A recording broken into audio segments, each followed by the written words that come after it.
Hello viewers, आज की video में हम सीखेंगे दशमलव संख्याओं को अवरोही क्रम में लिखना।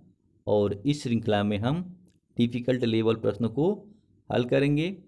तो अवरोही क्रम में लिखने के लिए हमने ये संख्याएं ली हैं जिसको हम अवरोही क्रम यानी कि डिसेंडिंग ऑर्डर में लिखेंगे। तो डिसेंडिंग ऑर्डर में लिखने के लिए हम सबसे पहले क्या करते हैं कि सबसे जो बड़ी संख्या होती है उसका चयन करते हैं और उसके बाद क्रमशः उनसे छोटी संख्याओं को लिखते हुए अंत में जो हमारी सबसे छोटी संख्या होती है उसको लिखते हैं। क्योंकि शुरुआत हम बड़ी संख्या से करते हैं और उससे छोटी संख्याओं को लिखते हुए अंत में हम सबसे छोटी संख्या को लिखते हैं, यानी हम क्रमशः घटते जाते हैं। इसीलिए हम इसको घटता क्रम भी कहते हैं या अवरोही क्रम कहते हैं और अंग्रेजी में इसे डिसेंडिंग ऑर्डर करते हैं।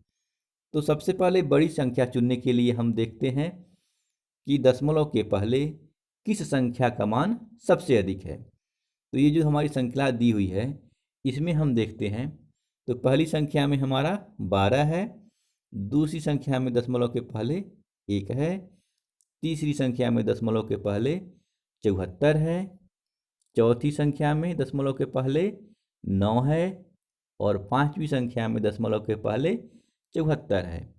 तो हमें सबसे बड़ी दो संख्याएं मिली 74 वाली। तो अब हम देखते हैं दशमलव के तुरंत बाद किस संख्या का मान सबसे अधिक है। तो दशमलव के तुरंत बाद हमारा यहाँ 1 है और यहाँ हमारा 5 है। क्योंकि ये दो संख्याएं दी हैं इससे हमें मतलब नहीं होता है, हम दशमलव के तुरंत बाद की संख्या देखते हैं। जैसे इसमें दशमलव के बाद तुरंत 1 है और यहाँ दशमलव के तुरंत बाद 5 है। तो ये जो संख्या होगी हमारी 5 वाली यानी कि 74.5, ये हमारी सबसे बड़ी संख्या हो जाएगी। क्योंकि ये संख्या हमारी सबसे बड़ी है तो 74.5 को हम सबसे पहले लिखते हैं। इसके बाद जो बची हुई संख्याएं हैं अब हम इनमें देखते हैं कि सबसे बड़ी संख्या कौन है। तो चूंकि हमने पहले देखा 12 था, दूसरी संख्या में 1 था, तीसरी संख्या में 74 और चौथी संख्या में हमारा 9 था दशमलव के पहले। तो अब जो हमारी सबसे बड़ी संख्या हो जाएगी ये 74 वाली यानी कि 74.12 होगी। तो इस संख्या को अब हम यहाँ दूसरे स्थान पे लिख लेते हैं। अब जो हमारी ये तीन संख्याएं बच गई, अब हम इनमें देखते हैं कि दशमलव के पहले किसका मान अधिक है। तो यहाँ चूंकि 12 है, यहाँ 1 और यहाँ हमारा 9 है।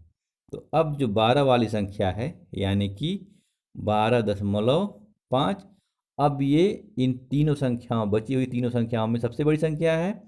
तो अब हम इसको यहाँ तीसरे स्थान पे लिख लेते हैं। अब हमारी दो संख्याएं बच गई 1.25 और 9.4। तो इसमें हम देखते हैं दशमलव के पहले हमारा 1 है और दूसरी जो संख्या बच गई इसमें हमारा दशमलव के पहले 9 है। तो जाहिर सी बात है 9 हमारी बड़ी होगी। तो ये संख्या जो हमारी है यानी कि 9.4, अब ये हमारी सबसे बड़ी संख्या हो गई।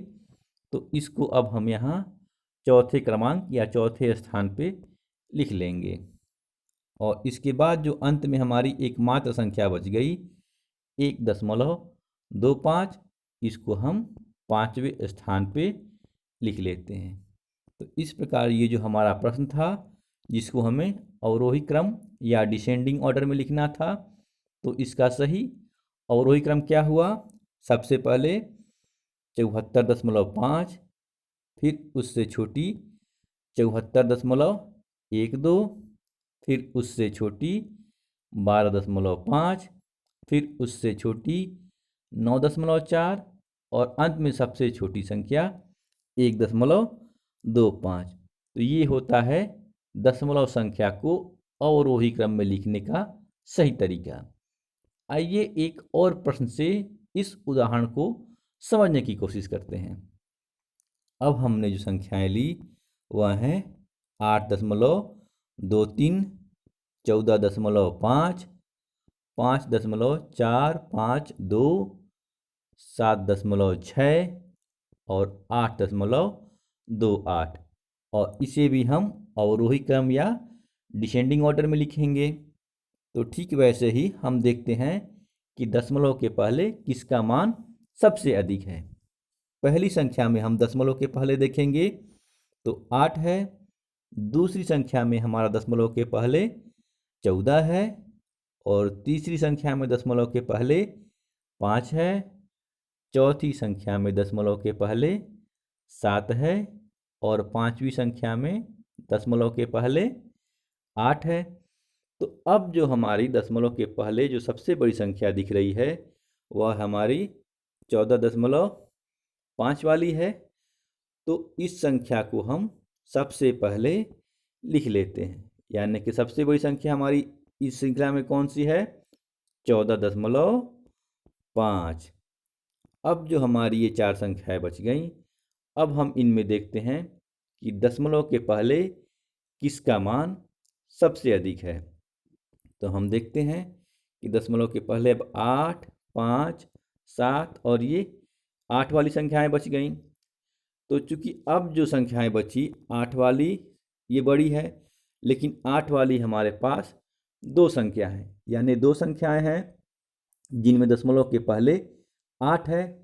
तो अब हम दशमलव के तुरंत बाद का अंक देखते हैं कि तुरंत बाद का अंक कौन सा बड़ा है। तो चूंकि पहली संख्या और ये दूसरी संख्या, तो इसमें दशमलव के बाद देखेंगे हमारा 2 है, और यहाँ भी दशमलव के बाद 2 है।